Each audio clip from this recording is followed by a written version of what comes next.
Bismillahirrahmanirrahim. Assalamualaikum warahmatullahi wabarakatuh. Alhamdulillah rabbil alamin. Wassalatu wassalamu ala asrafil anbiya'i wal mursalin wa ala alihi wa sahbihi ajmain, amma ba'du. Yang pertama-tama marilah kita panjatkan puja dan puji syukur kita kehadirat Allah Subhanahu wa taala, yang mana kita masih diberikan kesehatan dan kesempatan. Yang kedua, selawat bertangkaikan salam kepada junjungan Nabi besar Muhammad sallallahu alaihi wasallam. Allahumma sholli ala sayyidina Muhammad wa ala ali sayyidina Muhammad. Semoga kita kelak mendapatkan syafaat beliau di akhir kelak. Amin amin ya rabbal alamin.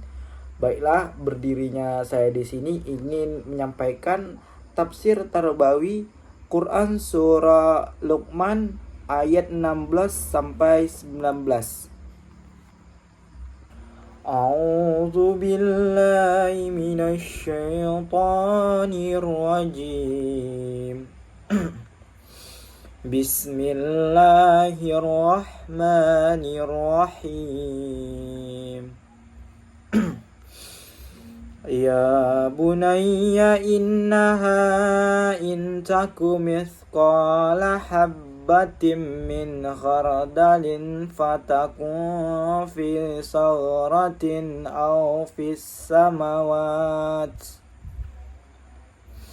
أو في السماوات أو في الأرض يأت بها الله إن الله لطيف خبير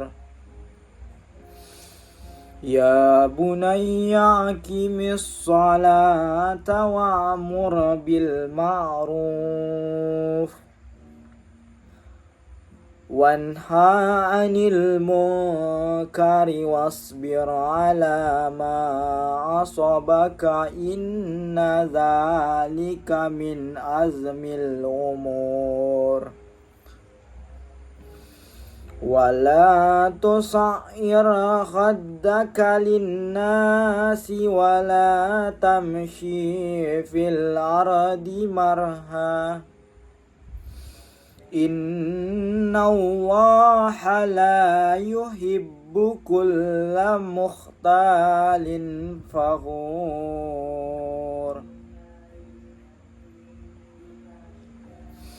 Waqsid fi mashyika waghdud min sawtika inna ankaral aswati la sawtul hamir.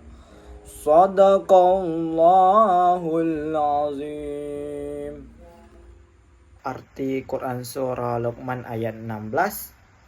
Ya bunayya innaha wahai keturunan, sesungguhnya jika taku mithqala habbatin adalah kamu seberat biji min ghardalin fatakun dari sawit, maka adalah fi saghratin au fis samawati au fil ardi, dalam batu atau di langit atau di dalam bumi. Ya'ti biha, mendatangkan dengannya Allah. Innallaha latifun, sesungguhnya Allah maha halus, khabir, maha mengetahui.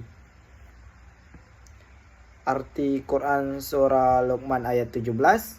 Ya bunayya akimi, wahai keturunan, dirikanlah as-salata, salat, wa'mur, dan suruhlah bil ma'ruf, dengan yang baik, wanha, dan cegahlah anil munkar, dari perbuatan yang mungkar, wasbir alama, dan bersabarlah atas apa asabaka, menimpa kamu, inna sesungguhnya, zalika min, demikian itu dari azmi, ketetapan atau kesungguhan, al-umur, perkara atau perintah.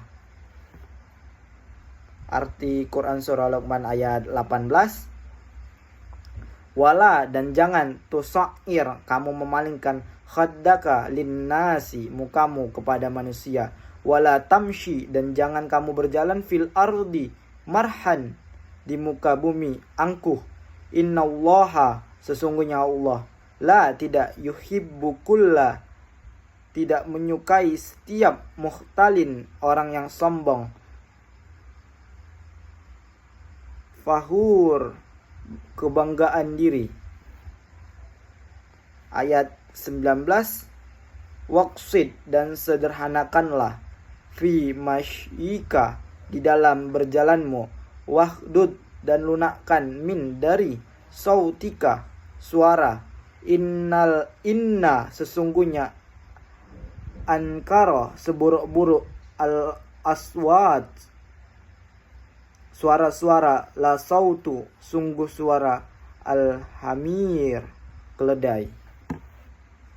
Asbabun nuzul Quran Surah Luqman ayat 16-19 dan relevansinya terhadap pendidikan. Asbabun nuzul, sebab turunnya ayat Quran Surah Luqman ayat 16-19 merupakan bagian dari nasihat Luqman Al-Hakim kepada anaknya yang Allah abadikan dalam Al-Quran.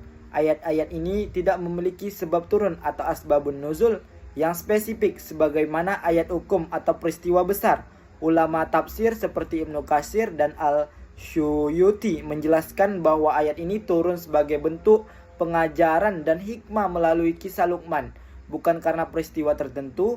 Dengan kata lain, ini adalah bagian dari ayat Makkiyah yang bertujuan membentuk karakter dan akhlak melalui cerita dan nasihat. Isi dan inti ayat Quran Surah Luqman ayat 16-19, nasihat Luqman kepada anaknya mencakup beberapa poin penting.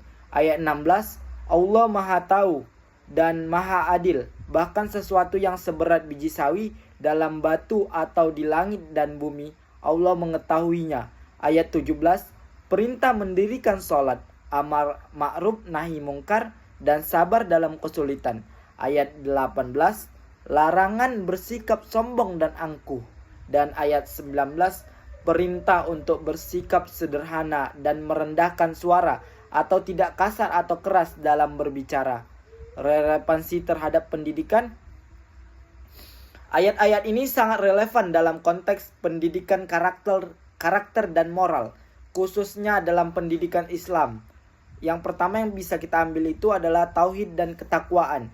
Ayat 16 menanamkan keyakinan bahwa Allah Maha mengetahui segala sesuatu, menumbuhkan rasa muraqabah, selalu merasa diawasi oleh Allah. Ini penting dalam membentuk integritas peserta didik. Yang kedua, kedisiplinan dan tanggung jawab. Ayat 17 mengajarkan pentingnya sholat dan menjalankan kebaikan, serta mencegah kemungkaran, membentuk etos dakwah, keberanian moral, dan tanggung jawab sosial. Dan poin ketiga, kesabaran sebagai nilai dasar pendidikan. Kesabaran dalam menjalani proses belajar dan dalam menghadapi tantangan kehidupan ditekankan dalam ayat ini. Yang terakhir, etika sosial dan komunikasi. Ayat 18-19 mengarahkan pada pengembangan akhlak mulia, sopan santun, rendah hati, dan berbicara dengan cara yang baik. Ini sangat penting dalam pembelajaran interpersonal dan sosial. Mungkin hanya ini yang bisa saya sampaikan. Lebih kurangnya mohon maaf. Khairun nas anfa'um linnas. Billahi taufiq wal hidayah. Wassalamualaikum warahmatullahi wabarakatuh.